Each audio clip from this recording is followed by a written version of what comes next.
There are 3 things we need to look at in marriage. First, we look at the qualities of the partner we are going for. Secondly is we look at the partner, and thirdly is the actual proposal. Now we're going to go in detail in each 3 topics. The first is the qualities that the partner should possess. Firstly, we should look at deendari, religiousness. that if the partner we look at, he or she, they have a level of they have a level of piety in them, then this is ideal quality. And this is the first quality we should look at. That is that person pious? Are they praying namaz? Second quality is family background. We should, when you look at a future spouse, then we should make sure we know who the khandan, the family is. That these are a certain family and they are good family. They are trustworthy, reliable, and honorable family. So this is another quality and thing that we must look at when we go to look for a spouse. Thirdly, we should try to avoid close relations like our first cousin, because the concept of nikah and marriage it tries to bring two families together.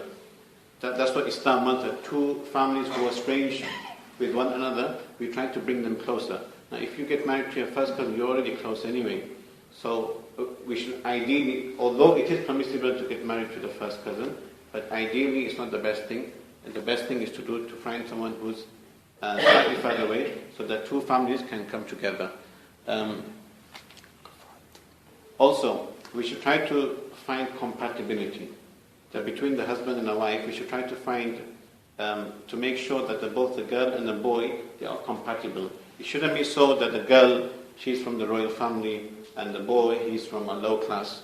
Or the boy is very pious and the girl should not be very pious. So they should be very compatible, they should be similar in thoughts and social status. So once they're compatible, then generally these marriages work. And those that are not compatible, for example, the girl's from a royal family and the boy's from a low caste, then obviously she will have to come down to that, and she will find it difficult to adapt. So this should be avoided. Also, ideally we should try to go for virgins. We should try to look for girls who do not demand too much mahar, because a person has the right to refuse it. If all the qualities are there, but she demands a very high mahar, a very high dowry, then we have the right to refuse. And Nabi sallallahu alaihi wasallam has said that those who need or ask for very little mahar, then Nabi sallallahu alaihi wasallam has given dua for barakah and blessings in that marriage. اسی طرح دوسری چیز کہ نکاح سے قبل دونوں ایک دوسرے کو دیکھ لیں.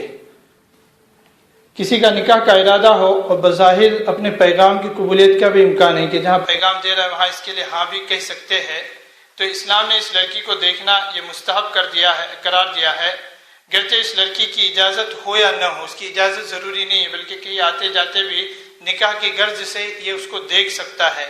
حضرت مغیرہ رضی اللہ عنہ نے ایک عورت کو پیغام دے دیا تو آپ صلی اللہ علیہ وسلم نے ارشاد فرمایا کہ اسے دیکھ لو، کیونکہ اس سے آپس میں مودت اور محبت جو نکاح کے ذریعے رکھی جاتی ہے، کہا کہ یہ زیادہ پائیدار ہوتی ہے. اسی طرح ایک دوسرے صحابی ہے جنہوں نے ایک جگہ پیغام دے دیا تو اللہ کے رسول صلی اللہ علیہ وسلم نے فرمایا، چونکہ وہ عورت انصار سے تھی، کہا کہ تم پہلے دیکھ لو، اس لیے کہ انصار کی آنکھوں میں کچھ ہوتا ہے. ہر کمیونٹی کا، ہر جگہ کے لوگوں کا جو بناوٹ ہے اس میں کوئی نہ کوئی فرق ہوتا ہے. تو انصار کی آنکھوں میں یا تو سفیدی ہو یا کہ آنکھوں میں کوئی الگ چیز ہو جو دوسروں میں نہ ہوتی ہو، اور ہر ایک اس کو پسند کرے یہ بھی ضروری نہیں ہے. تو اللہ کے رسول صلی اللہ علیہ وسلم نے صحابی سے کہا، جب انہوں نے کہا کہ میں نے انصار میں پیغام دیا تو کہا کہ نکاح سے پہلے دیکھ لو، اس لیے کہ ان کی آنکھوں میں کچھ ہوتا ہے. یہ نہ ہو کہ نکاح کے بعد جب تم دیکھ لو تو تم پھر وہاں کہہ دو کہ میں نے پہلے دیکھا نہیں تھا. اس لیے اسلام نے نکاح سے پہلے دیکھنا یہ بھی مطلوب ہے، دونوں ایک دوسرے کو دیکھ لے، اور دیکھنے کے بعد لڑکی کو بھی اختیار ہے، لڑکے کو بھی اختیار ہے. اب یہاں پر دیکھنے میں لڑکی کی صرف ہتھیلی اور چہرہ اتنے حصے کو دیکھ سکتا ہے. اس سے زیادہ بدن کو دیکھنا یا لڑکی کو دکھانا یہ بالکل حرام ہے. بات صاف. ہتھیلی چہرے سے اس کی خوبصورتی وغیرہ اس کا اندازہ ہو جاتا ہے، ہتھیلی سے اس کے رنگ روپ کا اور اسی طرح اس کے حسن و جمال یا موٹاپا وغیرہ اس کا اندازہ اسے ہو جاتا ہے. اس سے زیادہ لڑکا لڑکی کو دیکھ نہیں سکتا. اسی طرح لڑکی بھی ہے، یہ لڑکے کو دیکھ سکتی ہے، جو سطر ہے اس کے علاوہ جتنا بھی بدن ہے اس کو وہ دیکھ سکتے ہیں. پھر اس کے بعد دونوں ایک دوسرے کو ہاں یا نہ جو بھی کہنا ہے یہ کہہ سکتے ہیں. ایک مرتبہ دیکھنے سے اگر اطمینان نہ ہو تو ایک سے زائد مرتبہ بھی دیکھ سکتے ہیں. جیسے ایک مرتبہ دیکھا لیکن ابھی اطمینان نہیں ہوا تو اس کے بعد بھی دیکھ سکتا ہے وغیرہ. تو ایک یا دو مرتبہ یا اس سے زیادہ بھی اگر دیکھنے کی ضرورت ہے دیکھ سکتا ہے.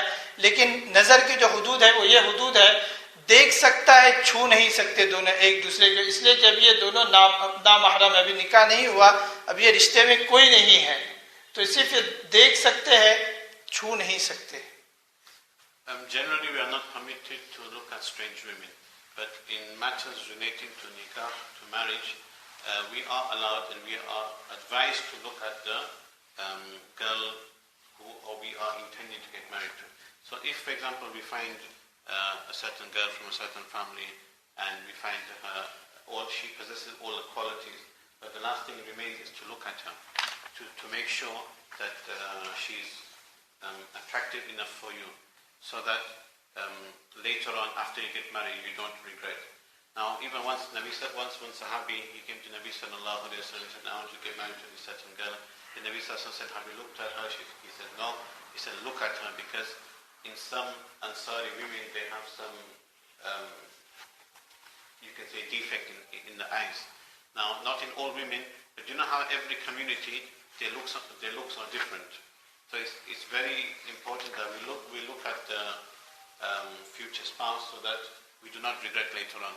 And what are the limits that we are only allowed to look at the face and the palms to give us an idea of her beauty. We are not allowed to look at anything else, and we are not permitted to touch her because she is still strange. And if a person is not satisfied in the first meeting, then he can go again the second time to look at her. But only he is permitted to look at the face and the palms. جب دیکھنے کے بعد اطمینان ہو گیا کہ یہ لڑکی اسے کرنی ہے تو اس کے بعد جو ہے وہاں پیغام دیا جائے. جیسے عامتاً دیا جاتا ہے تو صراحتاً پیغام دے گا کہ بھائی آپ کی لڑکی ہمارے لڑکے کو چاہیے، بھائی کے لڑکے کو یا جس کو بھی، تو یہ پیغام دے دے گا. پھر وہاں سے جواب کے لیے جیسے عامتاً ہمارے یہاں وقت لیتے ہیں 2 دن 4 دن جو بھی ہے، تو اس کے بعد جواب آئے گا، تو جواب بھی صراحتاً کہ بھائی ہاں ہم اس کے لیے تیار ہے یا ہماری لڑکی تیار ہے جو بھی. جب یہ ہو جائے اس کے بعد نکاح، اس کے مسائل آگے آ رہے. جب پیغام دیا جاتا ہے تو حدیث میں ہے کہ کسی کا اگر پیغام کہا گیا ہے، مثلا ایک جگہ کسی کی بات ہوئی ہے اور دوسرے کو پتہ چلا کہ یہاں فلانے لڑکے کی بات ہوئی ہے، تو دوسرے کا اسی لڑکی کو پیغام دینا یہ حرام ہے. اس میں بھی بسا اوقات کوتاہی ہوتی ہے کہ جیسے کہ کوئی فیملی چاہتے ہے کہ یہ لڑکی ہو، جب دوسرے کی وہاں بات ہوتی ہے، انہیں پتہ چلتا ہے کہ ابھی یہاں دوسرے کی بات ہوئی ہے، تو پھر ان کو فکر پڑتی کہ ارے یہ تو ہمیں چاہیے تھی. تو دوسرے کا پیغام وہاں ہوتا ہے اور وہ پیغام ہوتے ہوئے کوئی اور جا کے بات کرتا ہے کہ میں نے آپ کی لڑکی ہمارے لڑکے کو چاہیے، رشتہ داری میں ہو یا دور. تو اس طرح کرنا یہ حرام ہے کہ کسی کا پیغام وہاں گیا ہے، پیغام پہ پیغام دینا یہ حرام ہے. اس طرح آدمی نہیں کر سکتا. ہاں پہلے والے پیغام کو انہوں نے جواب دے دیا کہ میں نہیں ہوگا، اس کے بعد آپ دے سکتے ہیں. لیکن پہلے والا پیغام وہاں ہے اور ہم ان کو اشارتاً بھی کہیں کہ آپ ان کو نہ کہہ دو، پھر ہم دیکھتے ہیں یا کیا، تو یہ ساری چیزیں تعریضاً اشارتاً حرام ہو جاتی ہے. اسی طرح کسی کا کہیں پہ پیغام جاتا ہے، پھر معلوم کرتا ہے کہ فلاں لڑکا کیسا ہے، کون جانتا ہے اس کو وغیرہ، تو اس طرح کوئی اگر ہم نے پوچھنے آئے تو جو بھی چیز اس میں ہے وہ سچ سچ بتا دینی چاہیے، کسی بھی فیملی کا ہو.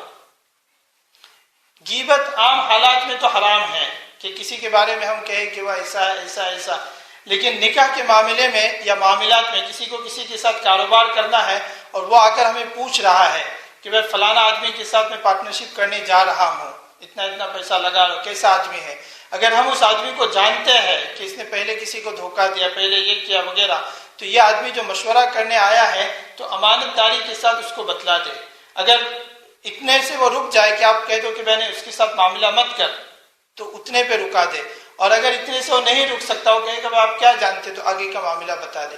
اسی طرح نکاح کے معاملے میں کوئی آپ کو پوچھنے آئے کہ فلانا لڑکی کیسی ہے، فلاں کی لڑکی، فلاں کا لڑکا، تو کہا کہ وہاں بھی جو چیز آپ جانتے ہیں وہ امانت داری کے ساتھ، نہ تو زیادتی ہو اس میں کہ آپ ایک چیز جانتے تھے لڑکی کے متعلق آپ نے 10 چیزیں بتا دی، اور نہ ہی کم ہو کہ آپ یعنی آگے پیچھے بھی نہ ہو، بلکہ امانت داری کے ساتھ اگر کوئی چیز ہے تو بتلا دے، کوئی چیز نہیں ہے تو بتلا دینے میں لوگ اچھے ہیں، فیملی اچھی ہے، لڑکا اچھا ہے.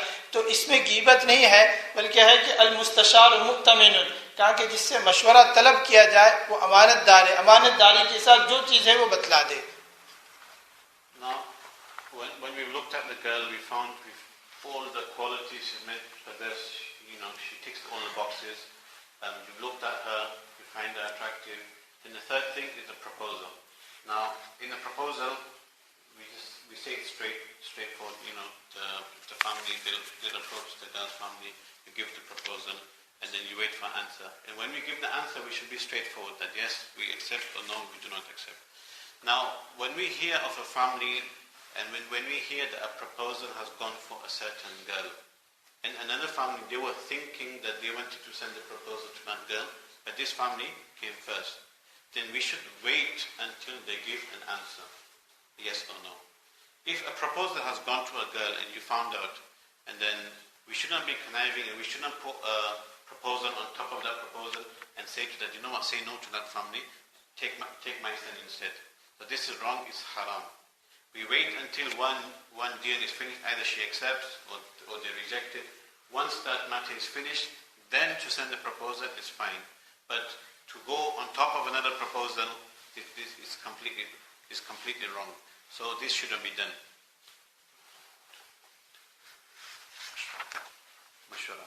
Also, if somebody comes to us and asks us for mashwara, for consultation regarding a certain girl or a certain boy, that we are intending to get our son or daughter married to this family, what do you know of that girl and what do you know of that boy? At this time, generally we are not allowed to backbite. It's haram to do ghibat. But in this faults in the boy or the girl, because that person's life that they're questioning about. So in that situation, we are allowed to reveal if there's any negativity in that girl or that boy. We are allowed to mention, and it would not be classed as ghibat. It will not be classed as ghibat because they are coming to us in confidence. And when the person comes to us for consultation, it's important that we are trustworthy in our answers. Also, if, for example, we want to set up a business, and we want to do a partnership with a certain person, then we are allowed to ask people that, what do you know of this person? Is he trustworthy, or is he a con artist? Has he done people over in the past? Now, if you find that he's trustworthy, then you can go ahead. But then we should speak the truth. This will not be classified as backbiting. اسی طرح پیغام کس کو دینا ہے، لڑکے والے یا لڑکی والے؟ عامتاً لڑکے والے لڑکی والوں کو دیتے ہیں، لیکن شرعی اعتبار سے دونوں طرف سے ہو سکتا ہے۔ اگر کبھی لڑکی والے اشارتاً بتلا دے کسی لڑکے والوں سے تو عامتاً ہم اس کو معیوب سمجھتے ہیں، کہتے ہیں کہ ہمارے لڑکے کو اس نے لڑکی بتایا یا ہمارے لیے انہوں نے بتا دیا، کہ اس لڑکی کو کم درجہ سمجھتے ہیں، لیکن بات ایسی نہیں ہے۔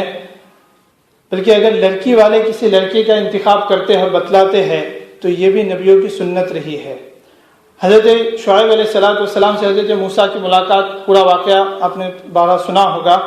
جب حضرت شعیب کی بیٹی کی حضرت موسیٰ مدد کرتے ہیں، اور جب حضرت شعیب کے پاس بیٹی آتی ہے تو بیٹی کہتی ہے کہ یہ امین تھا اور امانت دار بھی ہے، یہ طاقتور بھی ہے۔ حضرت شعیب علیہ السلام حضرت موسیٰ سے درخواست کر رہے، جس کو قرآن نے ذکر کیا کہ انی ارید ان انکحک احدی ابنتی، یہ میری دو بیٹیاں ہیں، ان میں سے جس سے چاہو میں تمہارا نکاح کرا دوں۔ تو حضرت شعیب نبی ہے، حضرت موسیٰ کو خود سامنے سے کہہ رہے میری دو بیٹیوں میں سے جس سے چاہو میں تمہارا نکاح کرا دوں۔ تو لڑکی کی طرف سے آفر دی گئی ہے، یہ بھی نبیوں کی سنت ہے۔ اسی طرح حضرت عمر رضی اللہ عنہ کی صاحبزادی ہے حضرت حفصہ، جو اللہ کے رسول صلی اللہ علیہ وسلم کے نکاح میں آئے۔ تو حضرت حفصہ سے نکاح سے متعلق جب حضرت حفصہ بیوہ ہو گئی تو حضرت عمر رضی اللہ عنہ نے خود سامنے سے حضرت عثمان رضی اللہ عنہ سے بات کی، کہا کہ اگر تم چاہو تو حضرت حفصہ سے تمہارا نکاح کرا دو، لیکن حضرت عثمان نے کوئی جواب نہیں دیا۔ اس کے بعد خود حضرت عمر نے حضرت ابوبکر سے بات کی اپنی بہن کے بارے میں، لیکن حضرت ابوبکر چونکہ اللہ کے رسول صلی اللہ علیہ وسلم نے ایک مرتبہ حضرت ابوبکر سے کہا تھا، اس راز کو وہ جانتے تھے، اس لیے حضرت ابوبکر نے بھی خاموشی اختیار کی۔ پوری طویل حدیث ہے۔ اس کے کچھ دنوں بعد اللہ کے رسول صلی اللہ علیہ وسلم نے پیغام دیا اور حضرت حفصہ جو ہے یہ ام المؤمنین میں داخل ہو گئی۔ اس کے بعد حضرت ابوبکر حضرت عمر سے ملے اور کہا کہ میں نے آپ کو کوئی جواب نہیں دیا تھا جب آپ نے حفصہ کا مجھ سے ذکر کیا تو شاید آپ کو بہت خراب لگا ہوگا. تو حضرت عمر نے کہا کہ ہاں میں نے تمہیں عزت دی تھی کہ اپنی بہن کی پیشکش کی اور تم نے مجھے کوئی جواب نہیں دیا تھا. تو کہتے کہ بات ایسی نہیں تھی بلکہ اللہ کے رسول نے ایک مرتبہ مجھ سے ان کا ذکر کیا تھا اور اس سے مجھے اندازہ تھا کہ اللہ کے رسول وہاں نکاح کرنا چاہتے تھے. تو کہا کہ اس لیے میں اس راز کو بھی فاش نہیں کر سکتا تھا کہ میں تمہیں یہ بتلا دوں کہ میں نہیں کرتا اللہ کے رسول کرنے والا. اور کہا کہ میں نہ بھی نہیں کہہ سکتا اس لیے کہ اگر میں نہ کہتا اور اللہ کے رسول وہاں پیغام دیتے تو گویا کہ ایک عورت کو میں ناپسند کرتا جو میری ام المؤمنین ہونے والی ہے. تو حضرت ابو بکر نے وہاں سکوت اختیار کیا تھا. تو یہاں سے بھی دیا. اسی طرح اللہ کے رسول صلی اللہ علیہ وسلم نے ازواج مطہرات میں بہت ساروں کو اپنی طرف سے پیغام دیا, لڑکے کی طرف سے. تو دونوں طرف سے دے سکتے ہیں. اگر کہیں پسند آئے بس اوقات لڑکی والے ہچکچاہٹ محسوس کرتے کہ لڑکا پسند بھی ہے لیکن ہم کیسے بولے. اگر ہم بولے تو لڑکے والے سمجھیں گے کہ ہمیں لڑکی ختم کرنا ہے, یہ کرنا ہے. تو ایسی کوئی چیز نہیں ہے, شرعی طور پر یہ کوئی چیز نہیں ہے. A question arises, who shall give the proposal, the boy side and the girl side? Generally, it's a practice that the boy side they give the proposal, but there's nothing wrong if the girl side give the proposal.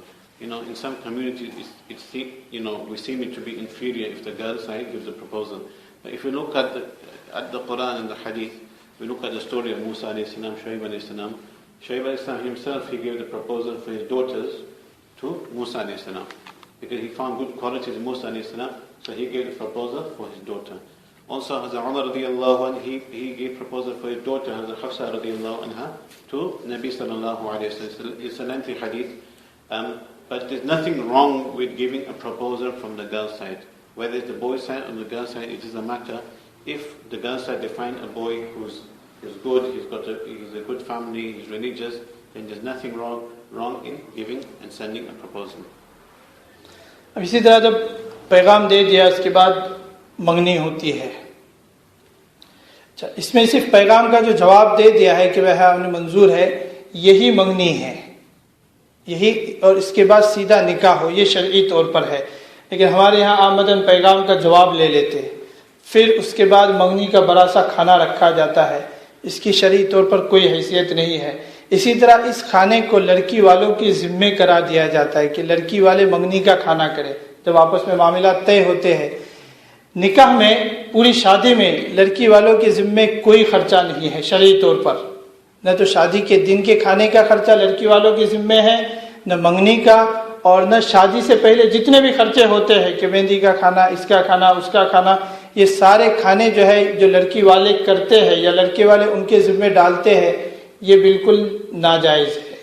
اور احتیاط خود ہمیں بھی کرنا چاہیے کہ ایسے کھانوں میں ہی نہ جائے, اس لیے کہ شادی کی وجہ سے لڑکی کھانا کھلائے. ایک تو اس باپ نے بیچاری کو 20 سال 25 سال پالا, اس کے بعد جب شادی کا وقت آیا تو اب اس کے ذمے اتنے سارے کھانے اور اتنے سارے خرچے قرار دیے جاتے ہیں, تو اس کی کوئی شرعی کوئی حیثیت نہیں ہے, اور شریعت یہ کھانے لڑکی والوں پر یا لڑکی کے ذمے نہیں ڈالتے. اب منگنی کے وقت جیسے کھانا لڑکی کی طرف سے یہ بھی نہیں.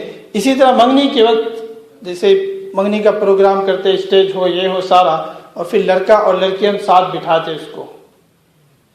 اب آپ خود فیصلہ کرو کہ جیسے پہلے آیا تھا دیکھنے کا مسئلہ, تو دیکھنے میں صرف ہتھیلی اور چہرے کو دیکھ سکتا ہے, چھو نہیں سکتا وغیرہ. اب اسٹیج پہ ہم بٹھاتے ہیں اور شریف ماں باپ ہوتے ہیں, اتنے شریف ہوتے ہیں کہ اپنی بیٹی کو لڑکا کیا کر رہا ہے اس کو بڑے غور سے دیکھتے ہیں. اب چھو نہیں سکتا, چھونا حرام ہے, لیکن اس کے باوجود اس کو اسٹیج پہ بٹھائے گئے اور پھر لڑکے کو کہے گے انگوٹھی پہنا, لڑکی کو کہے گے انگوٹھی پہنا. کیا اس میں چھونا نہیں ہوتا ہے؟ اس میں چھونا, ایک تو یہ کہ اندر یعنی گھر میں ہے 2-4 لوگ ہیں, یہ تو سب کو دکھایا جاتا ہے.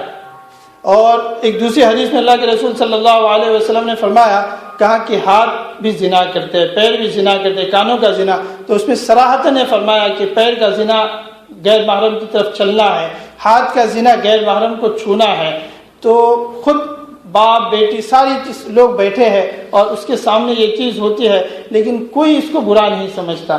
یہ برائی اتنی عام ہو گئی ہے کہ کہاں کہ ہر ایک کے دل سے اس کی جو نفرت یہ جو نکلتی جا رہی ہے, تو یہ چیز یہ بھی غلط ہے. اس میں چھونا ہوتا ہے, اور نکاح سے پہلے یہ دونوں ان کا کوئی رشتہ نہیں ہے, ان کا چھونا. اسی طرح ان کا ساتھ میں جانا, شاپنگ کے لیے کپڑے لینے جا رہے دونوں، یہ لینے جا رہے وہ لینے جا رہے، یہ ساری چیزیں بالکل حرام ہے، بالکل جو غیر محرم یعنی کسی جیسے آپ کی لڑکی کسی اور لڑکی کے ساتھ نہیں جا سکتی، جس سے ابھی کوئی رشتہ نہیں ہوا، جس سے کوئی بات نہیں ہوئی، جیسے اس کے ساتھ نہیں جا سکتی اسی طرح اس کے ساتھ نہیں جا سکتی جب تک نکاح نہیں ہوا۔ جب نکاح ہو گیا تب ان کا رشتہ طے ہو گیا، لیکن خالی بات طے ہو گئی یا خالی رشتہ طے ہو گیا اس سے کوئی فرق نہیں پڑتا۔ یہاں تک کہ یہاں انہوں نے ان چیزوں کو ذکر کیا ہے، کہا کہ عقل مند لڑکی وہ ہے جو ایک مرتبہ پیغام کے لیے دیکھنے کے بعد، یعنی جو رشتہ طے ہوتے وقت اس کے لیے دیکھنے کے بعد کہا دوبارہ نکاح ہونے تک اپنے منگیتر کے سامنے بھی نہ آئے جس سے نکاح ہونے والا ہے۔ اور الحمدللہ یہ چیز پہلے ہمارے معاشرے میں تھی، آج بھی جو لوگ انڈیا وغیرہ سے آئے ہیں کہ جب رشتہ طے ہوتا تھا تو کہا کہ لڑکا جو ہے وہ اس روڈ سے نہیں جاتا تھا، اگر ایک کوک اسٹریٹ پہ اس کا رشتہ طے ہو جائے تو اس راستے سے وہ نہیں گزرتا تھا کہ وہ لڑکی والے دیکھے گی یا لڑکی دیکھے گی یا لڑکے پہ لڑکی کی، تو اس راستے سے وہ نہیں گزرتا تھا جب تک نکاح نہ ہو۔ اور آج تو یہ ہو گیا کہ نکاح سے پہلے جو سارے ان کے معاملات ایسا لگتا ہے کہ ان کا آپس میں نکاح ہی ہو گیا ہے، اور جب کوئی کہتا ہے تو کہتے ہیں کہ ایسی کوئی بات نہیں، ان کا دل صاف ہے، یعنی اگر کبھی بات بولو تو کہتے ہیں کہ کیا مولوی صاحب وہ تو بچے ہیں کرنے دو ان کو، یا کہتے ہیں کہ اگر بچے تو بچے کے باپ وغیرہ یہ لوگ چھوتے ہیں، جب ابھی منگنی ہوئی ہے اس وقت جا کے ملنا دوسرے رشتہ دار وغیرہ، یہ چیزیں بالکل حرام، یہاں تک کہ جو چھونے کا زنا ہے اس کے اندر شامل ہوتی ہے۔ اللہ تبارک و تعالیٰ سب کی حفاظت فرمائے۔ اب ہم کہتے ہیں کہ دل صاف ہے، دل صاف ہے، تو پھر ہم پوچھیں گے آپ سے کہ آپ کا بیٹا جو ہے حضرت یوسف سے بھی زیادہ پاک باز ہے۔ پھر تو حضرت یوسف کو زلیخا نے جب بلایا اور حضرت یوسف تو مکمل اور اچھی طرح وہاں سے بچ کے نکل گئے، قرآن کریم نے اس کو وضاحت کے ساتھ ذکر کر دیا کہ یوسف سے کوئی غلطی نہیں ہوئی، نہ چھونا ہوا نہ کچھ ہو گیا۔ حضرت یوسف کو سامنے سے اس نے برائی کی دعوت دی اور حضرت یوسف وہاں سے بچ کے نکل گئے، لیکن وہاں سے بچ کے نکلنے کے بعد حضرت یوسف کہتے ہیں کہ وما ابرئ نفسی، اس یہاں سے بچ کے نکلنے میں بھی میں اپنے نفس کو بری نہیں سمجھتا۔ نبی کا نفس ہے، حالانکہ نبی کے متعلق یہ عقیدہ ہے کہ ان کا نفس جو یہ معصوم ہوتا ہے، ان سے گناہ سرزد نہیں ہوتے۔ امتی کا نفس جو یہ معصوم نہیں ہوتا، اس سے کچھ بھی ہو سکتا ہے۔ جتنے بھی انبیاء گزرے ہیں ان میں سے کسی سے بھی زنا والی برائی جو ہے یہ نہیں ہوئی، تو نبی کا نفس جو یہ معصوم تھا، لیکن اس کے باوجود حضرت یوسف کہتے ہیں کہ میں اپنے نفس کو بری نہیں سمجھتا۔ اور اتنے سالوں کے بعد، اور جبکہ معاشرے میں اتنی ساری برائیاں ہیں جس کو خود ہم دیکھتے ہیں کہ صبح سے شام تک کتنی یہ ہوتی ہے، اور شادی کے نام پر بھی کتنی ساری برائیاں ہوتی ہیں، اس کو ہم خود دیکھتے ہیں، لیکن اس کے باوجود بھی ہم بالکل اپنے بچوں کو اس میں لگا دیتے ہیں۔ اگر لڑکی کا رشتہ ہوا ہے، لڑکا آ رہا ہے تو یہ اس کے ساتھ جا رہی ہے، اور خود کا لڑکا ہے تو لڑکی کے یہاں جا رہے، ساتھ میں جا رہے شاپنگ کرنے، یہ کرنے۔ تو یا تو آپ کا لڑکا یا آپ کی لڑکی جو ہے یہ حضرت یوسف سے بڑھ گئی ہے تو وہ بتلا دے تاکہ نبوت کا سلسلہ ابھی تک جاری رہے۔ اللہ کے رسول پہ نبوت بند تو ہو گئی، لیکن اگر یہ لڑکا یوسف سے بڑھ گیا ہو تو نبوت کا سلسلہ جاری رہے گا۔ جنید بغدادی رحمۃ اللہ علیہ سے کسی نے پوچھا کہ بھائی غیر محرم سے بات کرنا یا چھونا وغیرہ اس کے بارے میں، تو انہوں نے کہا کہ اگر عورت رابعہ بصریہ ہو، بہت نیک عورت گزری ہے، اور کہا کہ چھونے والا مرد یہ جنید بغدادی ہو، یہ بھی اپنے وقت کے ولی گزرے ہیں، اور کہا کہ جس کتاب کو پڑھا، تعلیم کے لیے پوچھا کہ بھائی تعلیم دینا کیسے ہے، تو کہا کہ جس کتاب کی تعلیم دی جا رہی ہے یہ قرآن کریم ہو، اور کہا کہ جس جگہ تعلیم دی جا رہی ہے وہ کہا کہ کعبۃ اللہ ہو۔ تو ایسے وقت میں، ایسی جگہ میں، ایسی کتاب کی تعلیم کے لیے بھی کہا کہ میں یہ نہیں کہوں گا کہ جنید بغدادی اور رابعہ بصریہ غیر محرم ہے، میں ان کو ملنے کی کہا اجازت نہیں دوں گا۔ قرآن سامنے ہے، کعبۃ اللہ میں ہے، وہاں تو ظاہر ہے کہ کہہ سکتے ہیں کہ برائی نہیں آئے گی دل میں، اور یہاں تو جب شادیوں کا ماحول ہوتا ہے تو بناؤ سنگار کے ساتھ، ساری چیزوں کے ساتھ، بلکہ پوری بے حیائی کی تیاری کے ساتھ ہوتے ہیں، اور وہاں پھر اگر ہم کہیں کہ بچوں کا دل صاف ہے تو یہ سمجھ میں آنے والی بات نہیں ہے۔ یا تو بچوں کا دل صاف ہے کہنے والا یہ کہا جا سکتا ہے کہ اس کا دماغ عقل سے صاف ہے۔ اللہ حفاظت فرمائے۔ Once we send the proposal to the girl or the boy and the proposal is accepted, then that is the engagement. There's no other engagement after that. Normally what happens, or in certain cultures, certain families, that once the proposal is accepted, they have a separate ceremony, a da'wat, to celebrate that engagement. The engagement's done, but they have a ceremony and they invite so many people, and the husband and the fiancé and the girl and the boy who are about to get married, they sit on stage, they're dressed up, and they put the ring on each other's fingers. Now this is totally haram because they are still both strange. We are not allowed. Now we mentioned earlier that when we go to look at the girl, the only thing we are allowed to look at is the face and the hands. Once the proposal is accepted, there's no need to look at her again. The next time you're allowed to look at her is after the nikah. But what happens? Once the engagement is done, we have a ceremony, and even the ceremony, people say that the girl's family have to sort out all the arrangements for the ceremony. So they'll hire the hall, they'll arrange the food. Now in Sharia, if we look that in the concept of, and in the chapter of marriage, the only expenditure comes from the boy's side. That's the walima. There's no other function. The girl's side do not have to incur any expenses for food or for arrangements or anything. So it's only the boy's responsibility to provide the sunnah walima, but the engagement or any other reception or all the other, haldi reception, haldi function and this function and that function. We have so many functions and da'wats and God knows, and we spend so much money, but the girl's side, they don't have to, there is no such thing, and they don't have to incur any expenses. And to touch it, there's so many different forms of zina. There's zina of the eyes, zina of the hand. So when the fiancé, when they give rings to each other, they're holding each other's hands. Now the parents are there, the family are there, they're doing in front of everybody. And we don't think it to be bad, we don't think it to be inferior.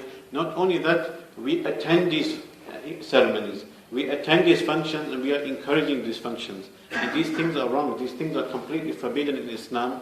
And we should try to, even if somebody invites us, we should not think that, if I don't attend this function, we are going to break their heart. We are going to break their hearts. We are breaking the commandments of Allah, and it's okay, and it's not okay to break somebody's heart. So, my dear respected brothers, these ceremonies, these functions, and even before wedding, the future husband and wife, they go shopping together. They go shopping together once the engagement and once they have the ceremony. People think that it's okay for them to go out, it's okay for them to go on meals and go shopping with one another. But what's the difference? They are not married. They are not married. It's like a boyfriend and girlfriend going out. It's the same thing. Until the couple are not married, they are not allowed to meet each other. They are not allowed to go out. They are not allowed to exchange rings. So all these things are forbidden in Sharia.